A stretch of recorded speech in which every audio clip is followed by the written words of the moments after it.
भारत माता की। भारत माता की। भारत माता की। ಶಿವಮೊಗ್ಗದ ಜನತೆಗೆ ನನ್ನ ನಮಸ್ಕಾರಗಳು.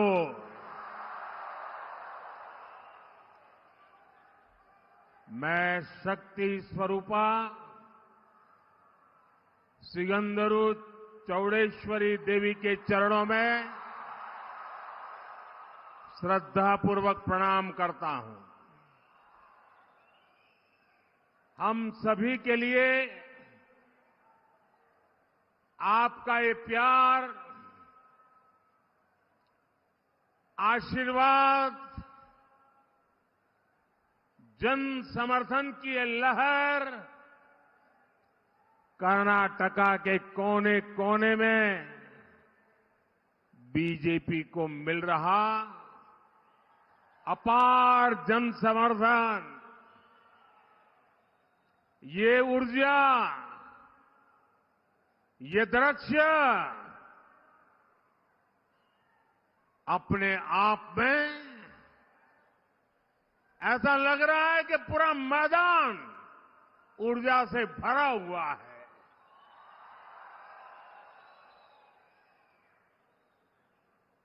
दूसरी तरफ भ्रष्टाचार और तुष्टीकरण में डूबे इंडी एलायंस की नींद उड़ गई होगी और शिवमोगा तो खास तौर पर ये ऐसी भूमि है, जनसंघ के जमाने में जब हमें कोई जानता नहीं था, कोई हमारा म्युनिसिपैलिटी का मेंबर नहीं होता था, ऐसे समय येदियुरप्पा जी ने अपनी पूरी जवानी यहां खपा दी थी. ये उनकी तपोभूमि रही है. इस क्षेत्र की, कर्नाटका की हर सीट से मोदी का डेवलपमेंट एम्बेसडर को हमें चुन करके दिल्ली भेजना है. आपको कर्नाटका की 28 की 28 सीटें, ऑल 28 सीट बीजेपी एनडीए को देने के लिए मैं आज आपको प्रार्थना करने आया हूं.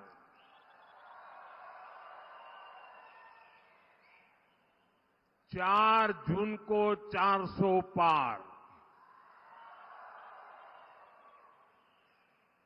4 जून को 400 पार के मिशन में कर्नाटका की आप सभी मतदाताओं की बहुत बड़ी भूमिका है.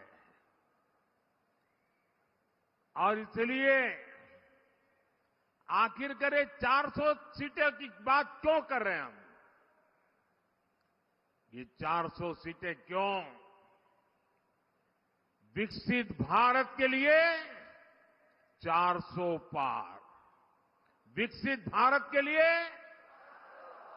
विकसित भारत के लिए, विकसित कर्नाटका के लिए, विकसित कर्नाटका के लिए, गरीबी कम करने के लिए, गरीबी कम करने के लिए, आतंक पर प्रहार करने के लिए, भ्रष्टाचारियों पर कार्रवाई के लिए, किसानों की समृद्धि के लिए, युवाओं के नए अवसर देने के लिए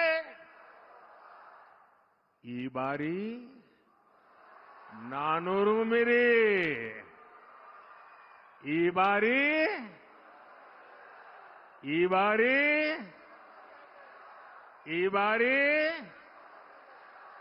साथियों, पिछले 10 वर्षों में देश ने बीजेपी का काम देखा है। बीजेपी की सबसे बड़ी प्राथमिकताएं हैं विकास, गरीब कल्याण और सामर्थ्यवान भारत। वहीं दूसरी ओर कांग्रेस है। कांग्रेस के पास विकास का एजेंडा नहीं, इसलिए वो तरह तरह के हथकंडे आजमाती है। कांग्रेस का पहला हथकंडा है झूठ बोलो, बड़े बड़े झूठ बोलो, बार बार झूठ बोलो, जहां जाओ वहां झूठ बोलो, सुबह शाम झूठ बोलो। कांग्रेस का दूसरा हथकंडा है अपने झूठ को ढकने के लिए नए झूठ बोलो। कांग्रेस का तीसरा हथकंडा है जब पकड़े जाओ तो अपनी करतूतों का ठीकरा दूसरों के सर पर फोड़ दो। हर चुनाव से पहले कांग्रेस के लोग बड़े बड़े झूठे वादे करने में एक्सपर्ट हो गए हैं।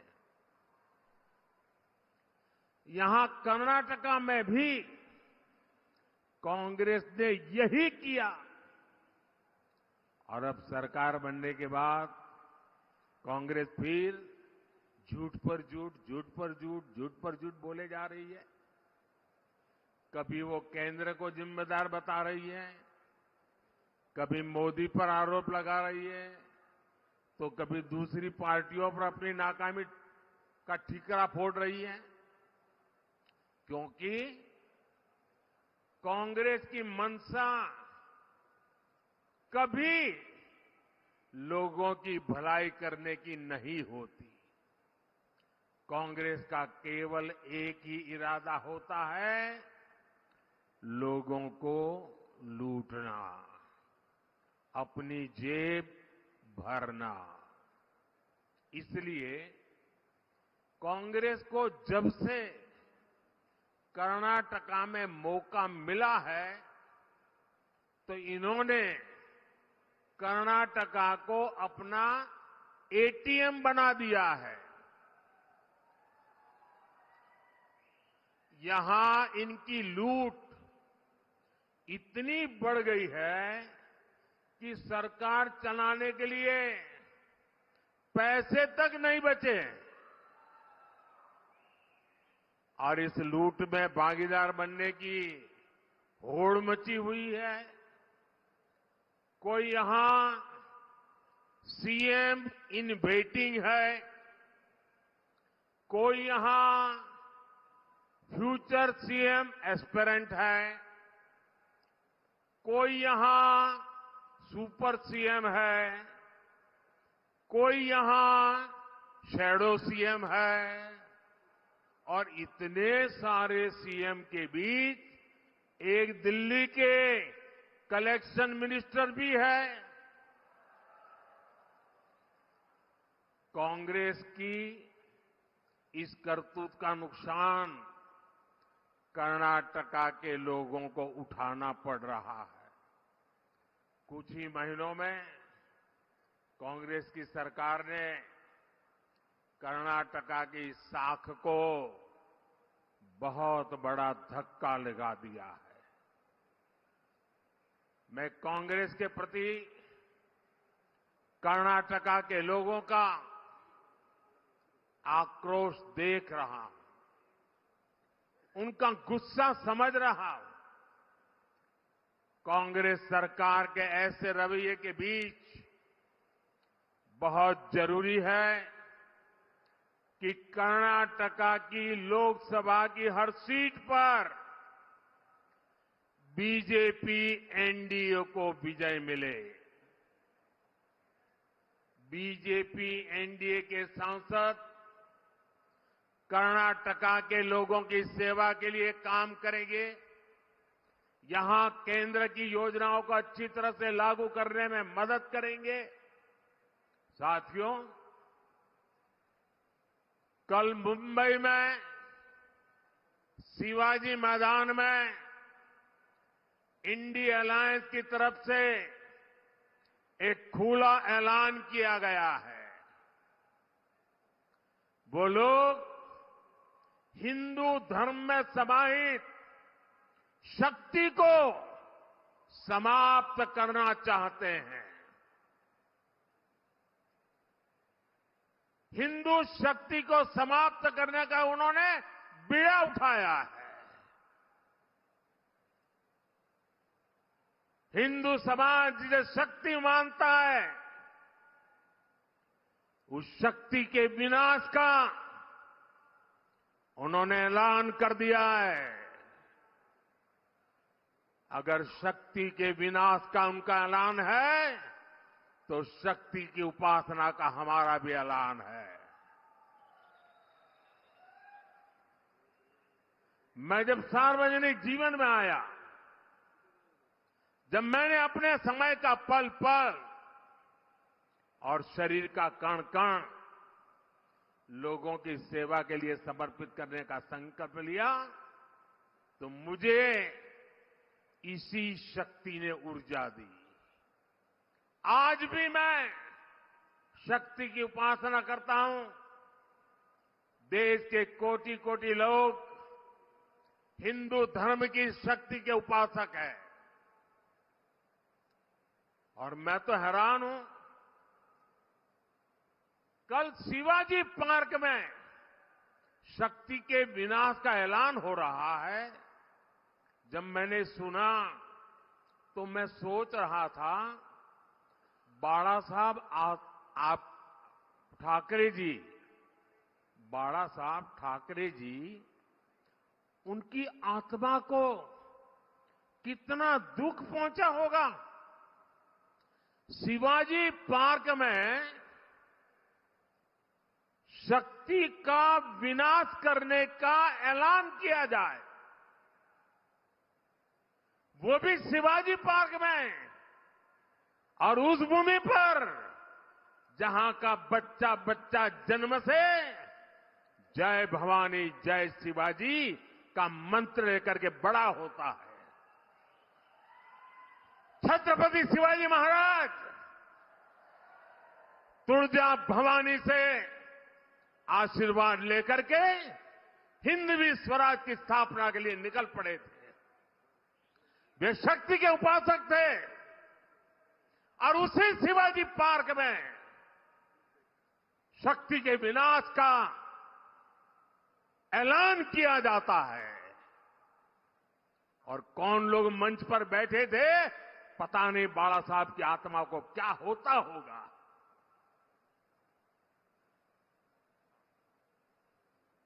शक्ति का विनाश करने की सोच, साथियों, मेरे लिए देश की नारी भी इसी शक्ति का प्रतिबिंब है। इसलिए हमारी सरकार की योजनाओं में सबसे ज्यादा प्राथमिकता नारी शक्ति को दी जाती है। आजादी के बाद आज तक किसी सरकार ने नारी शक्ति पर इतना बल नहीं दिया जितना हमारी सरकार ने दिया है। और इसलिए ही जब चंद्रयान वहां पहुंचा जहां कोई नहीं पहुंचा था, तो हमने उस स्थान को शिव शक्ति पॉइंट का नाम दिया। कई पॉलिटिकल जानकार कहते रहे हैं कि नारी शक्ति मोदी की साइलेंट वोटर है, लेकिन मेरे लिए देश की नारी शक्ति वोटर नहीं, बल्कि मां शक्ति स्वरूपा है।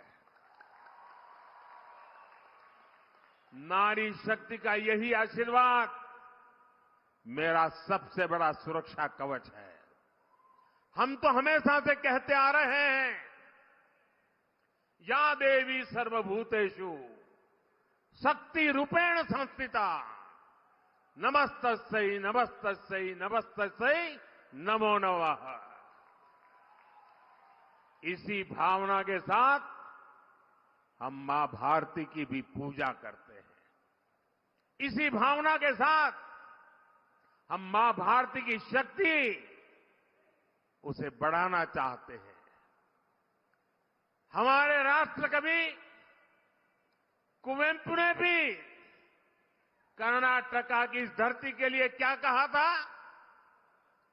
कुवेंपु जी ने कहा था, मंत्र कणा, शक्ति कणा, ताई कणा, देवी कणा। उन्होंने कर्नाटका माता को भी शक्ति के रूप में देखा था। इंडी अलायंस के लोग अब इसी शक्ति को कुचलना चाहते हैं, तबाह करना चाहते हैं, समाप्त करना चाहते हैं।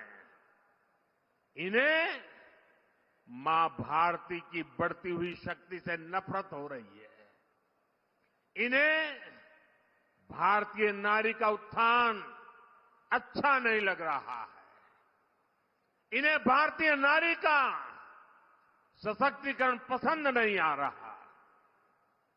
शक्ति पर वार का मतलब है देश की माताओं, बहनों, बेटियों पर वार। शक्ति पर वार का मतलब है नारी कल्याण की योजनाओं पर वार। शक्ति पर वार का मतलब है मां भारती की शक्ति पर वार। ये शक्ति ही है जिसके अवतरण से भारत की भूमि से आतंक और अत्याचार का अंत होता है। इंडी अलायंस ने, कांग्रेस ने इसी शक्ति को ललकारा है। कांग्रेस को इसका जवाब देश की हर महिला, हर बहन, हर बेटी देगी, शक्ति का हर उपासक देगा। 4 जून को इन्हें पता चल जाएगा कि शक्ति को ललकारने का मतलब क्या होता है।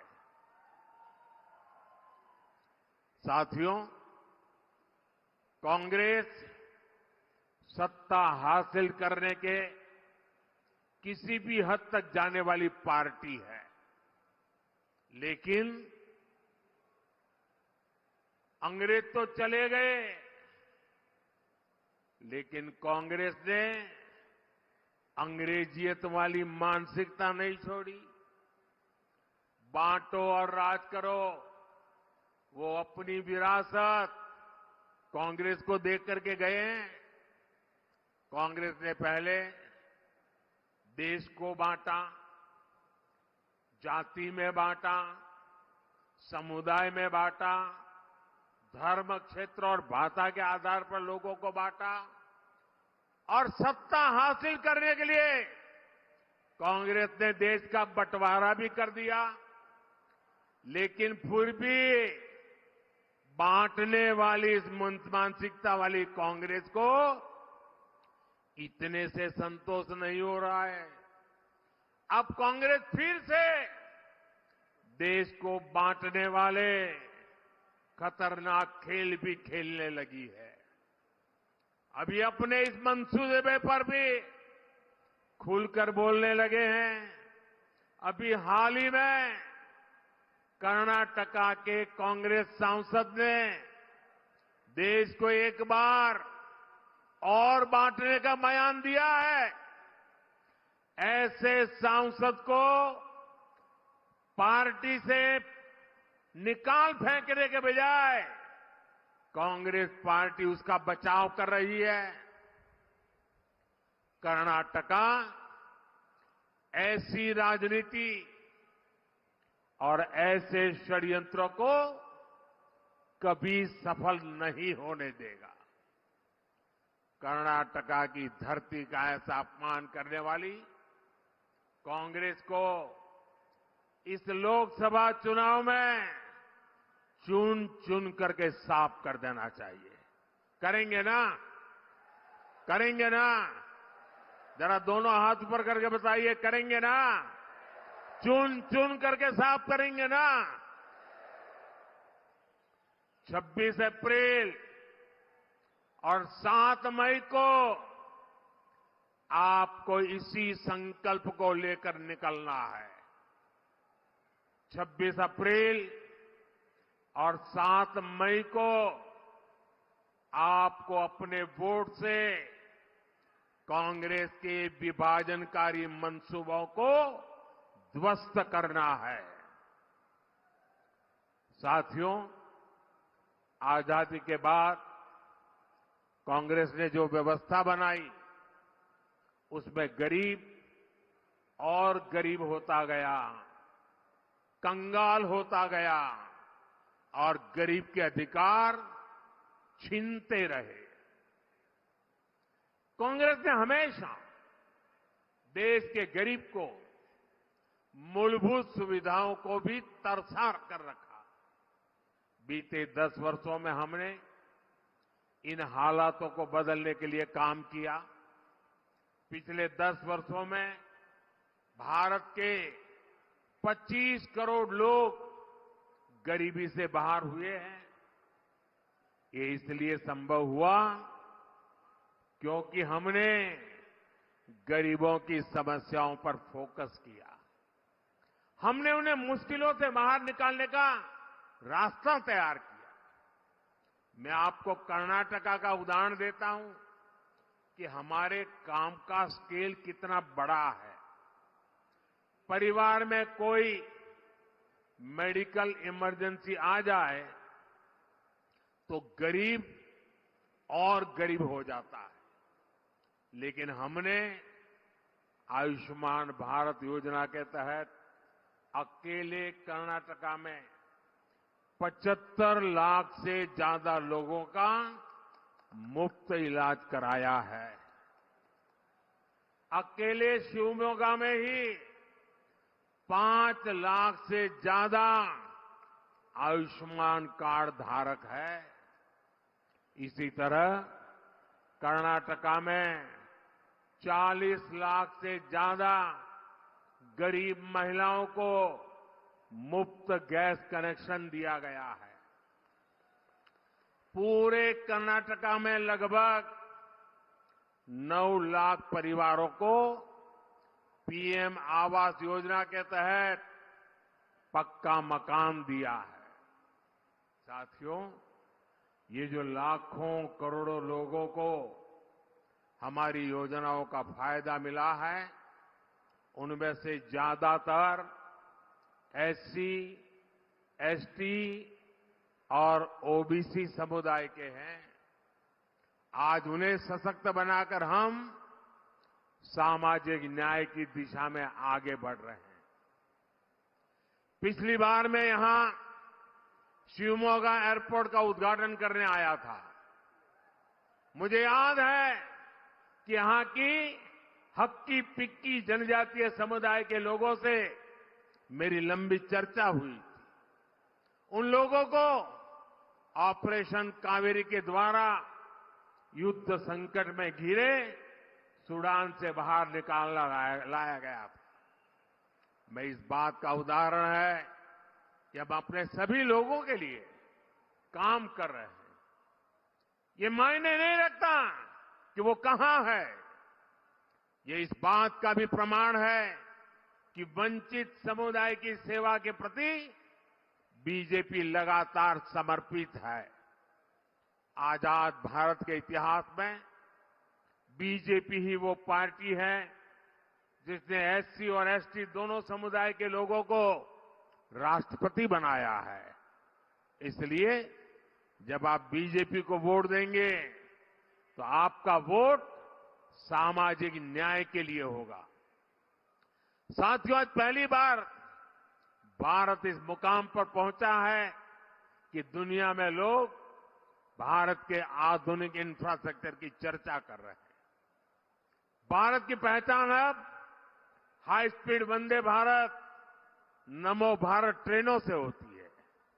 भारत की पहचान अब मेट्रो और अंडर वाटर मेट्रो से हो रही है। भारत की पहचान अब हाई स्पीड इंटरनेट और 5G से होती है। भारत की पहचान अब गांव-गांव में यूपीआई टेक्नोलॉजी से होती है। भारत की पहचान अब ग्रीन कॉरिडोर और एक्सप्रेस वेज से होती है। बीजेपी की केंद्र सरकार कर्नाटका में भी इसी विकास अभियान को बढ़ावा दे रही है। यहां तुमकुरू और शिवमोगा के बीच नेशनल हाईवे बन रहा है। हमारी सरकार इसके निर्माण पर 6,000 करोड़ रुपए से ज्यादा खर्च कर रही है। इससे इस इलाके की पूरी तस्वीर बदल जाएगी। शिवमोगा और बेंगलुरु पहुंचने में लगने वाला समय 2 घंटे कम हो जाएगा। करीब 100 करोड़ रुपए की लागत से शिवमोगा के पास कोटेगंगूर को कोचिंग डिपो भी विकसित किया जा रहा है। शिवमोगा शहर में 2 रेलवे ब्रिज भी बनाए गए हैं, जिससे यहां के लोगों को बहुत सुविधा हो गई है। शिवमोगा, सागर जंबागरू और तलगुप्पा स्टेशनों को अमृत स्टेशन भी बनाया गया है। यहां की रेल सुविधाओं का कायाकल्प हो रहा है। साथियों, अगले 5 वर्षों में विकास के इस अभियान को और गति मिलने वाली है। अगले 5 वर्ष देश उन फैसलों का गवाह बनेगा जो पहले कभी नहीं हुए। अगले 5 वर्षों में ही भारत दुनिया की तीसरी अर्थव्यवस्था बनेगा। अगले 5 वर्षों में गरीब कल्याण की योजनाएं 100% लोगों तक पहुंचेगी। जैसे अब तक पक्का घर नहीं मिला, नल से जल नहीं मिला, आयुष्मान कार्ड नहीं मिला, सबके घर तक एनडीए सरकार पहुंचेगी। अगले 5 वर्षों में युवाओं के लिए अवसरों के नए द्वार खुलेंगे और ये रास्ता 26 अप्रैल और 7 मई को आपके वोट से पक्का होगा। 26 अप्रैल को उडुपी चिकमंगलूर सीट पर श्री कोटा श्रीनिवास, दक्षिण कन्नड़ा सीट पर कैप्टन ब्रिजेश चौटा और बेंगलुरु रूरल सीट पर डॉक्टर सीएन मंजुनाथ, इनके लिए बड़ी संख्या में वोट डालने हैं। इसके बाद 7 मई को शिवमोगा की सीट पर श्री बी.वाई. राघवेंद्र और दावणगेरे में श्रीमती गायत्री सिद्धेश्वर को भारी मतों से विजयी बनाना है। मुझे विश्वास है कि 4 जून को कर्नाटका की हर सीट पर विकास का कमल खिलेगा। लेकिन इसके लिए मैंने तो बहुत गारंटी दी, आपको मुझे गारंटी देनी होगी कि हर पोलिंग बूथ में कमल ही कमल खिलेगा। खिलेगा, खिलेगा, कमल खिलेगा, कमल खिलेगा। बहुत बहुत धन्यवाद। भारत माता की, भारत माता की, भारत माता की। धन्यवाद।